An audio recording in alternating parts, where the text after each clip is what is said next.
சிஎம்மாக இருக்கும்போது பக்கத்தில் உட்கார்றாரு கலைஞர், இந்த பக்கம் மாப்போசி இருக்கிறாரு, கலைஞருக்கு பக்கத்தில் அந்த வீடியோ கூட நான் பார்த்துருக்குறேன். பக்கத்தில் வந்து பக்தவச்சலம் உட்கார்றாரு.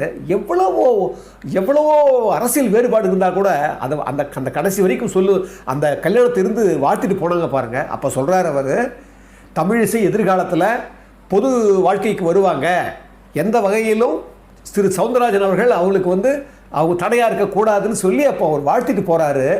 அதை சொல்கிறாரு இந்த இதழில், கடைசி வாரம், அது அவருடைய 3வது வார பேட்டி. திரு எம்ஜிஆர் அவர்கள் தெய்வ வாக்கு அப்படியே பழித்தது. தமிழிசை வந்து பாருங்கள், டாக்டராக இருந்தவங்க, குமரியானந்தனுடைய மகள் தெரியும் உங்களுக்கு. அதில் எனக்கு சவுந்தரராஜன் ஐயா பற்றி பெரிய ஒரு மதிப்பு வந்தது எனக்கு. என்னென்னா அவர் அழகான ஒரு பேட்டி கொடுத்தார், ஒரு சாத்விகமான பேட்டி. அது அவர் சொல்கிறாரு, எப்படிங்க நீங்கள் வந்து தமிழிசை கல்யாணம் பண்ணு சொன்னப்போ சொல்கிறாரு, அவரோட அவர் எப்படி படித்தது போத்தனூருக்கும் கோயம்புத்தூருக்கும் இடையில வந்து நஞ்சுண்டாபுரம்னு ஒரு